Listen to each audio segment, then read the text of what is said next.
Hello. I'm going to take you through January 2011 C1 CCEA A-level maths paper. My name is Chris Moore and you can find me at flipmath.co.uk. If you don't know what that was flipmath.co.uk.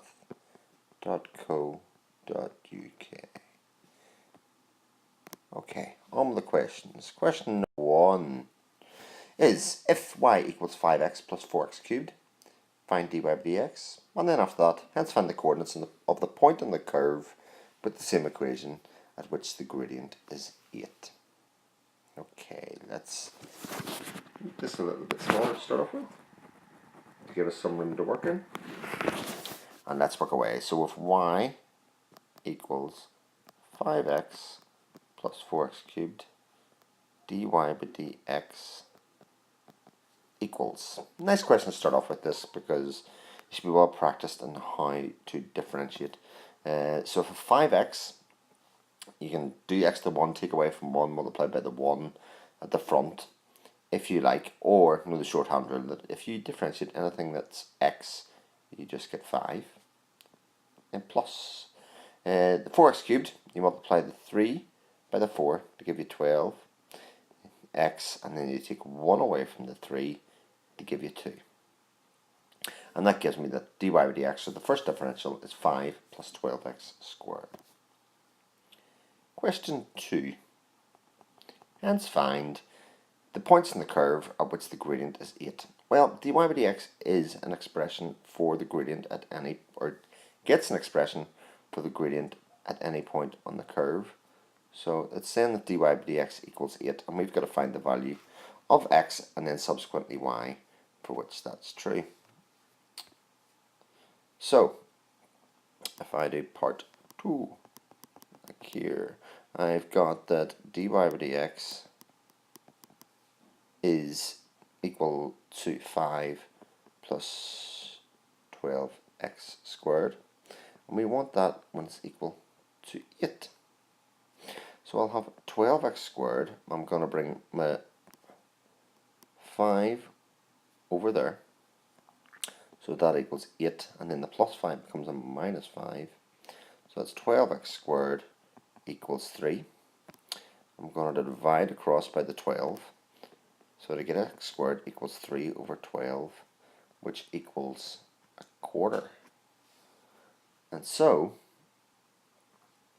if I just make this out of the way up here, and then go back to writing, I'll have x squared equals a quarter.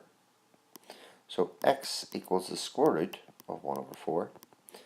And the square root of 1 over 4 is a half, but it's also plus or minus a half. And what we've got to do is we've got to use or y equals 5x plus 4x cubed and substitute in our half in here to get our y coordinates.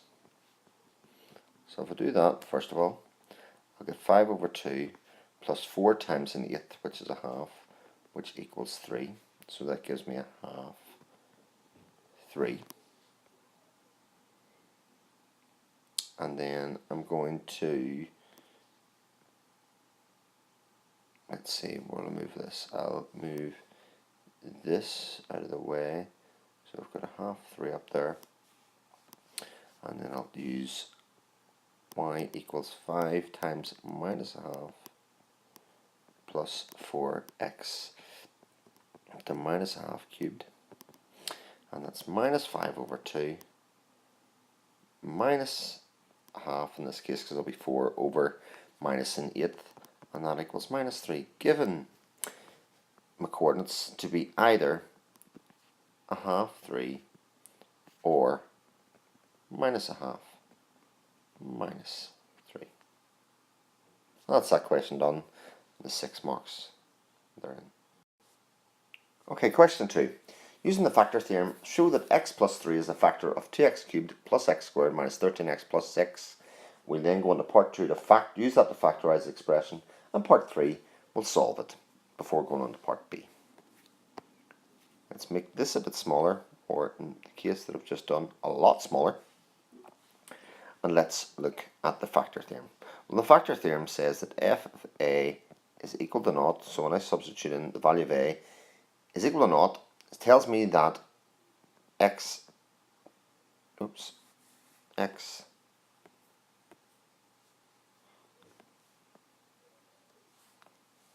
minus a is a factor. So if I equate x minus a with x plus 3, that gives me that a is equal to minus 3. Okay, let's do our working out. So we're going to do f of minus 3, and this should give us 0. So I'm going to substitute it in. We're 4x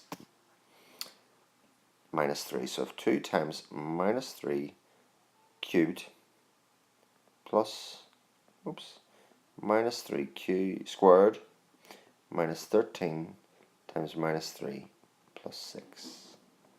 Minus 3 cubed is minus 27 times 2 is minus 54. Minus 3 squared is 9, so if plus 9. Of minus 13 times minus 3 is plus 39 and plus 6.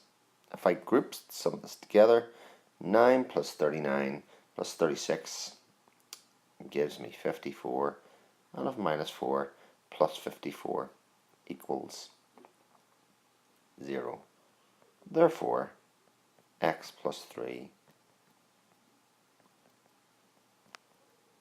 is a factor. And that's part 1 done. Okay, part 2. Let's make this a little bit bigger. Roll this out. Okay, part 2. Hence, we've got to factorize the equation. And there's one main way to do this, and it is like so. So we are going to, let's make this a little bit smaller. So we're going to divide x plus 3 into 2x cubed plus x squared minus 13x plus 6, and I should get a remainder of nothing. If I do that, x into 2x cubed goes 2x squared times. So this multiplied by these two things multiplied together will give me this term here. So if I multiply that out, I will get 2x cubed, and then 3 times 2x squared will be 6x squared. If I take those away from each other, these will cancel, and x squared minus 6x squared will give me minus 5x squared. Next, what does x multiply by to give me minus 5x squared? Well, that is minus 5x. And if I multiply these two things together again, then minus 5x times x gives me minus 5x squared. And then minus 5x times plus 3 is minus 15x. And just for clarity, I'm going to bring this term down here just to make things just a little bit easier. I'm then going to take these away from each other. Minus 5x squared minus 5x squared. This becomes a plus and these cancel. And then if minus 13x minus 15x, these become a plus, and then ultimately that becomes plus 2x.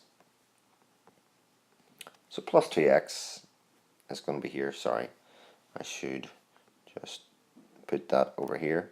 So that should be 2x there, and then we've got plus 6 I'm going to pull down. Last but not least, I've got to do x times what gives me 2x. Well, easy enough. That's plus 2. And if I multiply 2 times x, that gives me 2x, and 2 times 3 gives me 6, and that gives me nothing.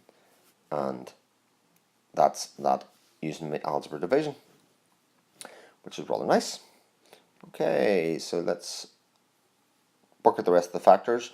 We know that 1 is x plus 3, and we're going to get the factors of 2x squared minus 5x plus 2. I've got to get my pairs of brackets, but I'm looking for the two numbers that multiply together to give me plus 4 and that add together to give me minus 5. What are those? Oops. they are minus 4x and minus 1x. You may have seen this method of doing before. Quadratics that are more than 1 at the front. I'm going to factorize this bit at the left. So that gives me 2x here upon x minus 2.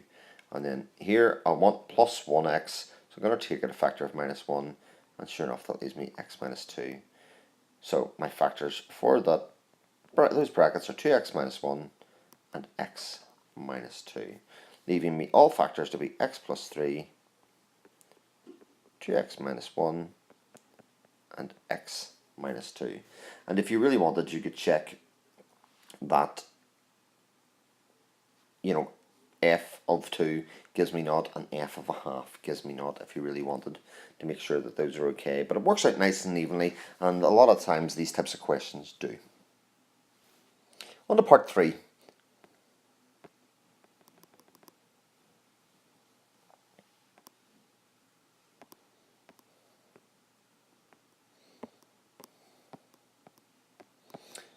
Let's get rid of this. And we'll make it a wee bit bigger. So part 3 says, hence solve the equation 2x squared minus plus x, 2x cubed, plus x squared minus 13x plus 6 equals naught. And that's a continuation of the last equation. So that's where we take our factors that we just found out. X plus 3, 2x minus 1, and x minus 2, and put those equal to naught. Rather nicely, there's worth 3 marks.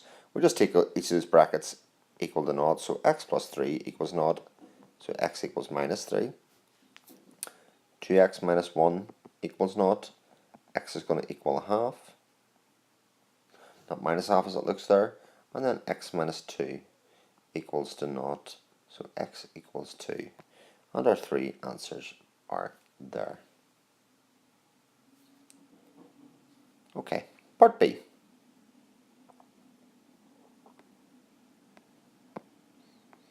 That away. The remainder when the function f of x equals px to the 4 minus 2x cubed minus 4x minus 6 when it's divided by x minus 2 is 6 times the remainder when it is divided by x plus 1. Find p. So we're going to use the remainder theorem that f of a equals the remainder when you put in the value of a from x minus a. So if I can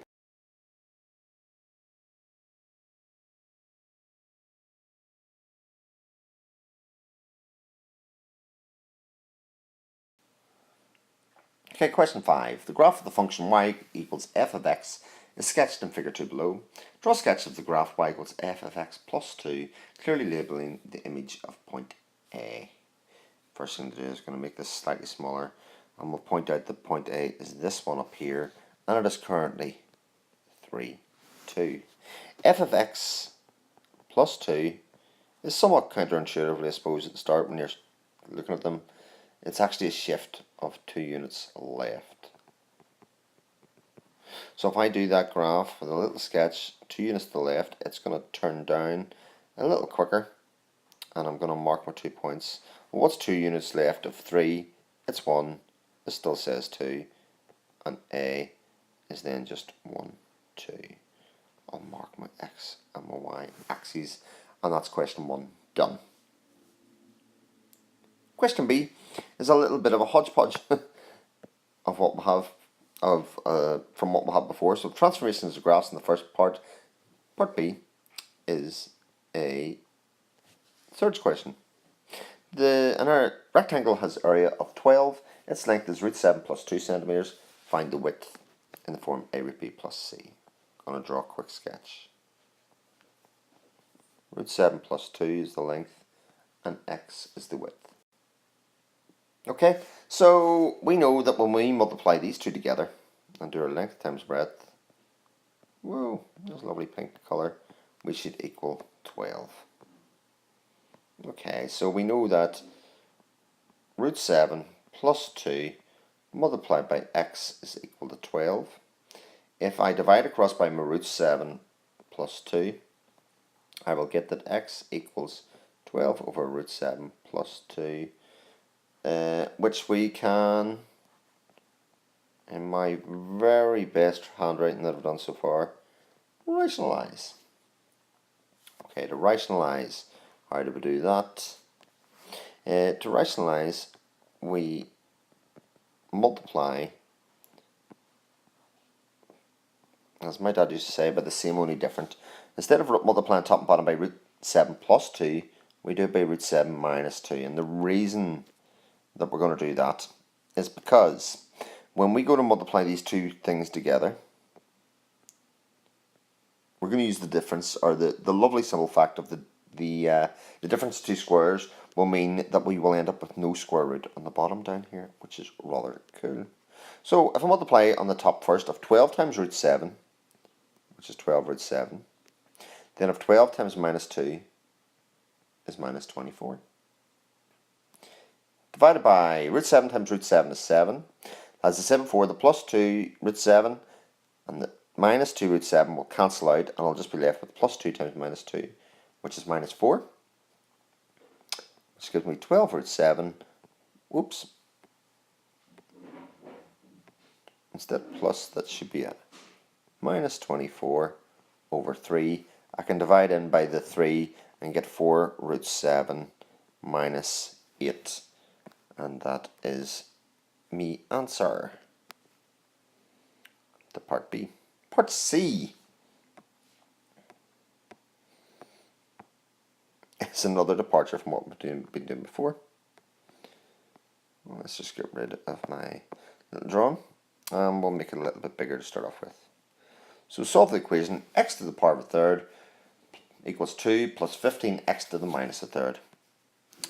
Let's write this out, but instead of a minus indice, we are going to turn it the right way around, so it's going to be 15 over x to the third. I'm going to multiply across by x to the third. Now, if I do this just at the side very quickly, x to the third multiplied by x to the third. When we multiply indices together of the same base, we just add these two numbers together, so that becomes x to the 2/3. So that's going to give me x to the 2/3 equals 2x to the third, and then when I multiply across by x to the third, that is going to disappear and give me plus 15. If I take that all to the one side, that'll give me that equal to naught. There's a couple of things you can do now. You can forget that the third's there and think of it as an x squared minus 2x plus 15 equals to naught, and solve as is. You will get that that's minus 5 and plus 3. But realize that it is not just x that we're solving for, it's for x to the third. So that would give me x to the third plus 3 and x to the third minus 5 equals naught, giving me my two equations like this.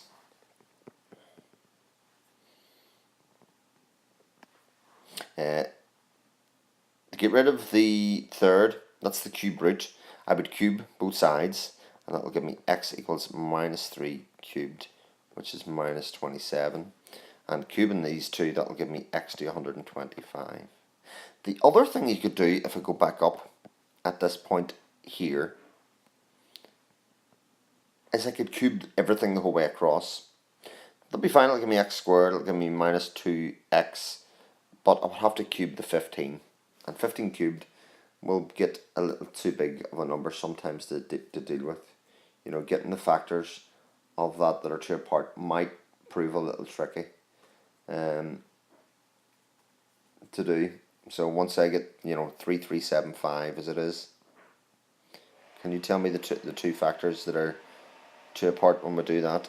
It's not as easy as we'd otherwise think.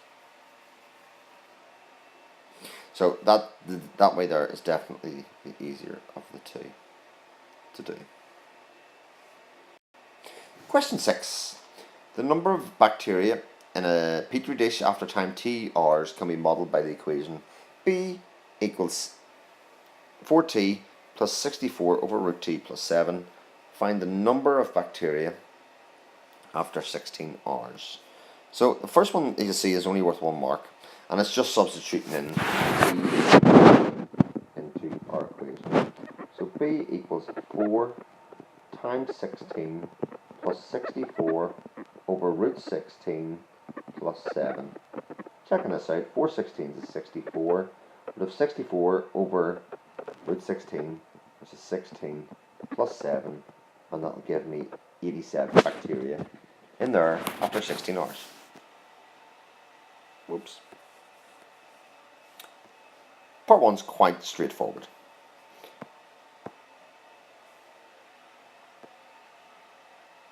Part B, also reasonably straightforward. Once you realise that when you find the rate of change of the number of bacteria after t hours, that the rate of change is actually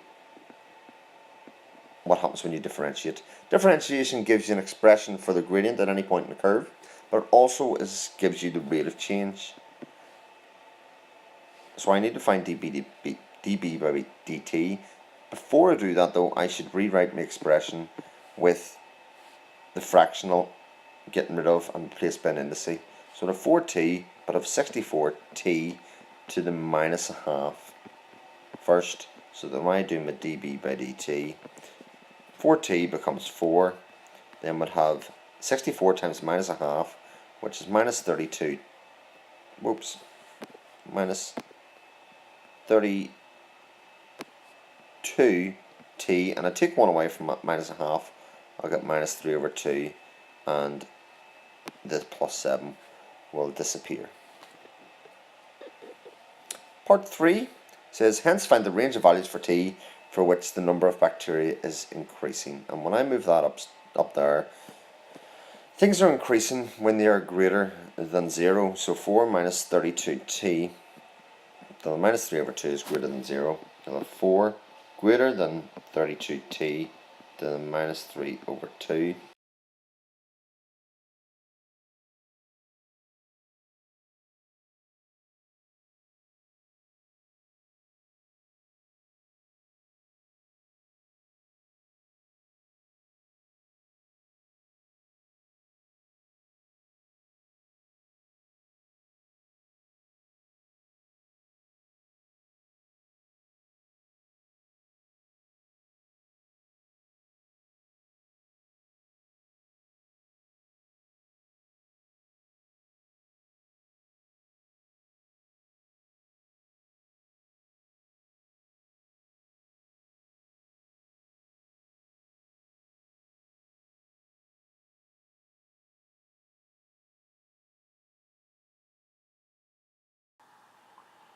Okay, continuing on, I'm going to square both sides, and that'll give me 64 is greater than t cubed, give me t is less than 4.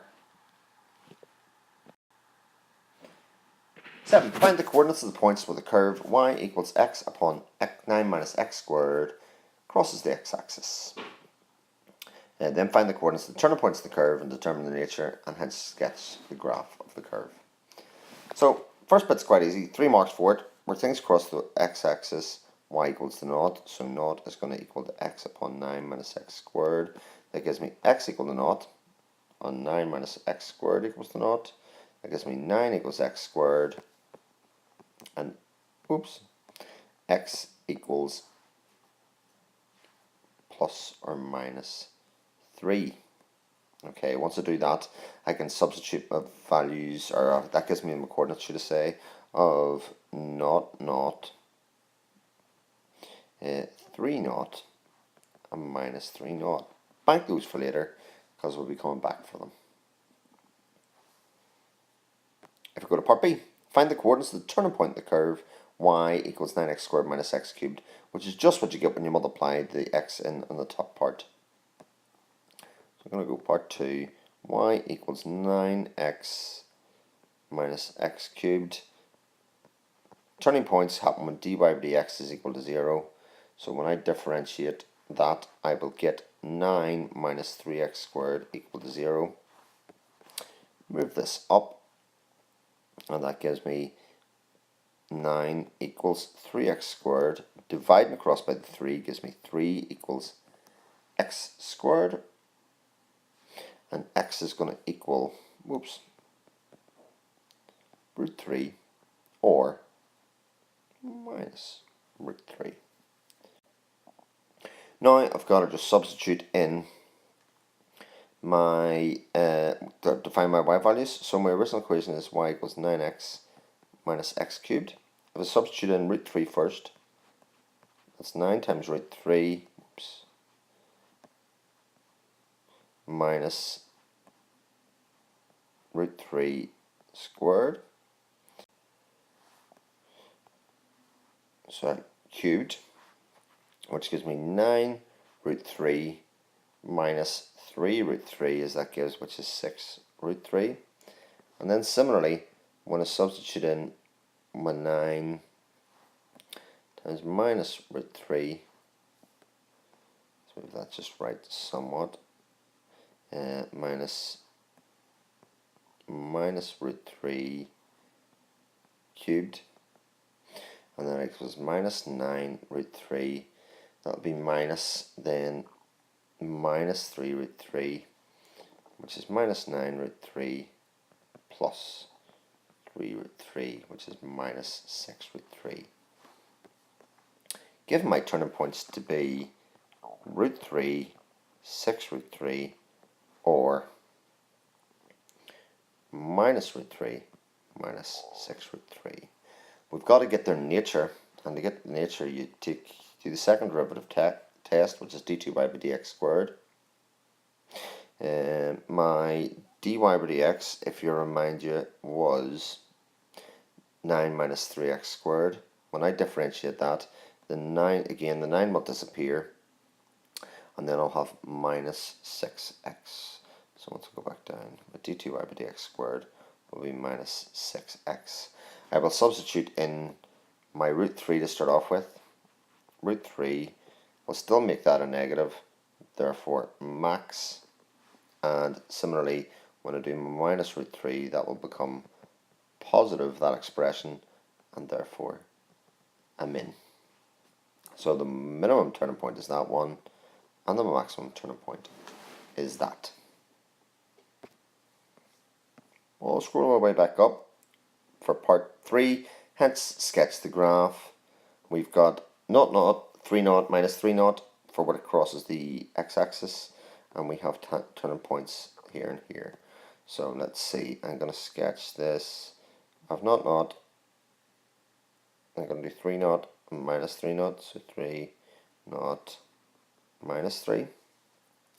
And then I am going to have, let's mark in some other points. 1, minus 2, minus 1, 1, 2, 1, 2, 3, 4, 5, 6, 7, 8, 9.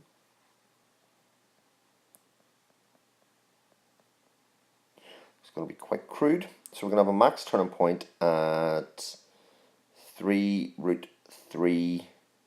So 3 root 3 is roughly 3 times 1.7, which is 5.1. No, sorry, root 3, sorry, which is 1.73 here. And 6 times 1.7. So we actually don't need any of this really. We can cancel this. Since we're only doing a sketch, I don't need to make it accurate. I just need to put that's 6 root 3 up there. I've got a point there. And then once I move this up, get this down, I'll have minus 6 root 3 here. And my point will be there. And my sketch roughly will be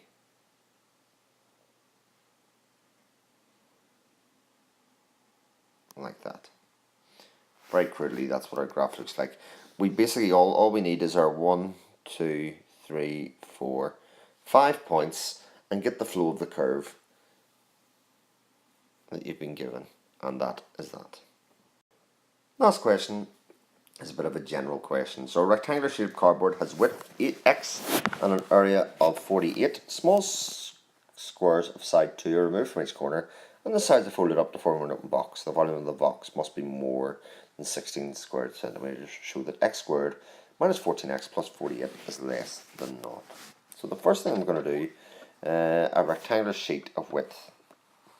So let's draw a little rectangle, and its width is x and its area is 48.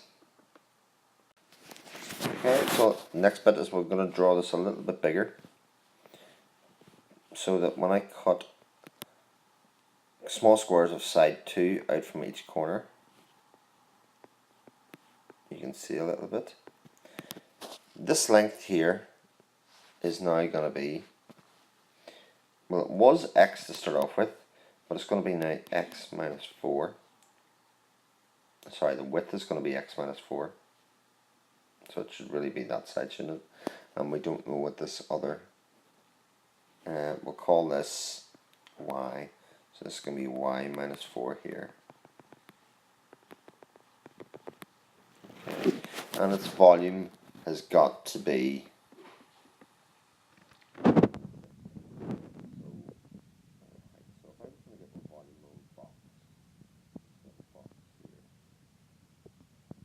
know that the length is going to be y minus 4, I know the width is going to be x minus 4, and I know the height is going to be 2, and that's got to be greater than 16. When I multiply 2 times y minus 4 times x minus 4, that'll be greater than 16. Now, I need to get an expression for y, and I'm going to use the first little diagram to do. We know that xy is going to equal to 48, so y is going to equal 48 over x. I'm going to substitute in for y in this equation, so that's going to be 2 times 48 over x minus 4 multiplied by x minus 4 is greater than 16. I'm going to get rid of the 2 to start off with, so I'm going to divide across by 2. So I get 48 over x minus 4 upon x minus 4 is then greater than 8. And then what should I do? I should multiply across everything by x. No, I'm not yet. If I multiply it and use my FOIL or similar, I'll get 48. I will get minus, multiply those two bits together, 48 times 4, which is 192 over x minus 4x, and then minus 4 times minus 4 is plus 16, greater than 8.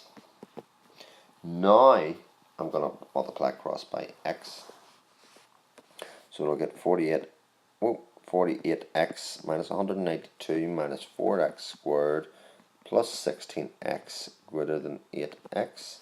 I have a lot of x terms that I need to combine together, so I'm actually going to bring them all to the other side because I want to end up with a plus x squared term. So I'm going to get 4x squared, and then I'm going to have 8 minus 16 minus 48. Well, I'll do the 48 and 16 together first, and that will give me a 64. And I have a plus 8 minus a 64, and that will give me minus 56x, and then plus the 192. And that, because of the way I've done it, will be less than 0. I can divide across by 4 to make things easier for myself. That'll be x squared minus 14x plus 48 is less than 0, which is what we were looking for at the start, which is right there. Hence find the possible range of values for x. Right, we have an inequality here. We can solve it in the paired brackets rather straightforwardly to give x minus 6, x minus 8 less than 0. But that doesn't give us x equal to 8 and x equal to 0. This is where we have to use our critical values. We've got x, 6 and 8 being the values. 6 and 8. And we'll pick a value less than 6. So we'll put that x is 0, for instance, right? So if I put x equal to 0 into our original equation, that will give me 0 squared minus 14 times 0 is negative. That will give me a positive value. If I do something between 6 and 8, and say 7, so that will be 7 would be 7 squared minus 14 times 7 plus 48. That's 49. That ends up giving me a negative value without doing too much sweat. And if I put 10 in, you'll find that that gives me a positive. We want the values, or the expressions where this is less than 0 or negative. So this gives us that x must lie between 6 and 8. And that's the end of the paper. Hope that was of some help. I'll catch you next time.